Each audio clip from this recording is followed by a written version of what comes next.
Xiaomi ले MIUI 13 lunch गरिसकेको छ र नेपालमा Redmi Note 11 लन्च गरे सँगसँगै हामीले पनि MIUI 13 एक्सपिरियन्स गर्न पाएको छौँ। यसमा धेरै सानो इन्क्रिमेन्टल अपग्रेड्सहरू र चेन्जेसहरू गरिएको छ र कम्पनीले प्रमिस गरेको छ यस्ता चेन्जेसहरू। So I been using this device for a week, एक हप्ता भयो मैले युज गरेको र मेरो के एक्सपिरियन्स छ त MIUI 13 सँग र यसका केही फिचर्सहरूको बारेमा आज हामी कुरा गर्नेछौँ जुन चाहिँ तपाईँले टेस्ट आउट गर्न सक्नुहुनेछ। So let's begin today's video.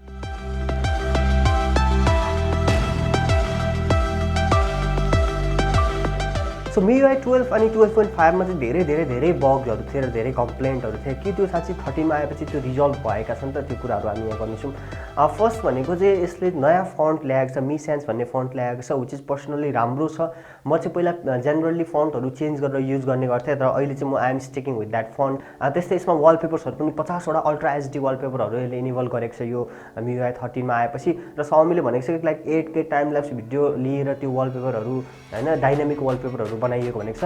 These wallpapers are really good and you can try one of them. तपाईँलाई मन लाग्दैन त्यो ट्राई गर्न सक्नुहुनेछ। मेजर कन्सर्न चाहिँ Xiaomi ले सेक्युरिटीमा देखाएको छ, धेरै सेक्युरिटी फिचर्सहरू इनेबल गरेको छ। जस्तै तपाईँले कुनै एपलाई रिस्टार्ट गर्दाखेरि अथवा फोन स्टार्ट हुँदाखेरि इनेबल गर्नुभयो भने त्यो अनविलिङली हो कि भनेर अथवा तपाईँले थाहा नभइकन त्यो एपले गर्दै हो कि भनेर एकदमै धेरै नोटिफिकेसन र वार्निङ्सहरू दिने गर्छ। त्यसै कुनै एपलाई तपाईँले नोटिफिकेसन रिड गर्ने पावर दिनुभयो भने पनि एकदमै धेरै त्यहाँनिर चाहिँ वार्निङहरू आउँछ। नोइङली एपले आफैले त्यो गर्न खोज्यो भने तपाईँले वार्निङ पाउनुहुनेछ सो द्याट यु नो कुन एप चाहिँ मालवेयर हो भनेर। सो कुनै एपहरू चाहिँ हामी प्ले स्टोरमा भेट्दैनौँ, इभन दो हामी सबै एप्स प्ले स्टोरबाट डाउनलोड गरे पनि कुनै एप हामी त्यहाँ भेट्दैनौँ। र तपाईँले यदि वेबसाइटबाट डाउनलोड गर्नुभयो भने चाहिँ Xiaomi ले चाहिँ के भनेको छ भन्दाखेरि एउटा डाटाबेस बनाएको छ जुन वेबसाइटहरू यदि त्यहाँनिर चाहिँ वेबसाइटहरूमा चाहिँ मालवेयरहरू छन् भने तपाईँलाई नोटिफाई गराउनेछ।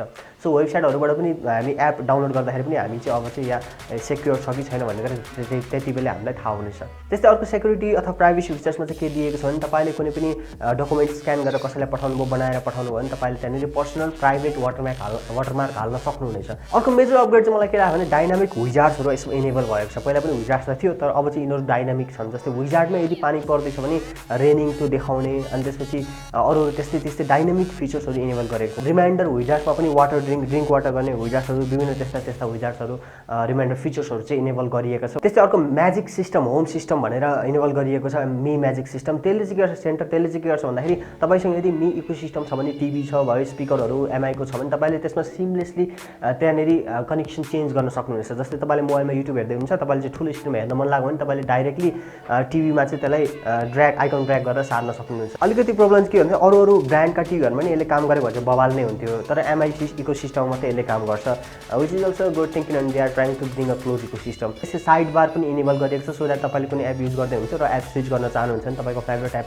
तपाईँले साइड बारमा राख्न सक्नुहुनेछ, जहाँ चाहिँ तपाईँले 10 वटासम्म एप राख्न सक्नुहुनेछ र डाइरेक्टली त्यसमा स्विच गर्न सक्नुहुनेछ। सो यस्ता थोरै इन्क्रिमेन्टल अपग्रेडहरू दिएको छ। तर जुन MI ले भनेअनुसार जुन अप्टिमाइजेसन गरिएको छ त्योहरू पनि धेरै अप्टिमाइजेसन चाहिँ मैले पाएको छु। लाइक थर्ड पार्टी एप्सहरूमा एकदमै धेरै ल्याग हुन्थ्यो होइन, त्यो अलिक कम देखेको छु मैले पनि। र पर्सनली MI के एप्सहरूमा पनि इनबिल्ड एप सिस्टम्स एप्सहरूमा पनि धेरै ल्यागहरू देखिन्थ्यो 12.5 मा, त्यो चाहिँ अलिकति कम देखिएको छ यहाँनिर आएर।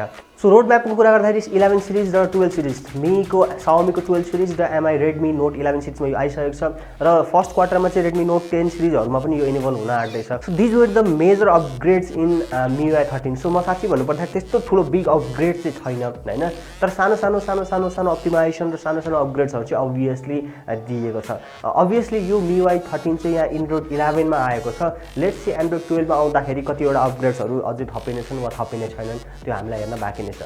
So what do you think about today's video? Go down below, put a comment, like, share, subscribe and hit that bell icon. Stay home, stay safe and see you next video. Goodbye.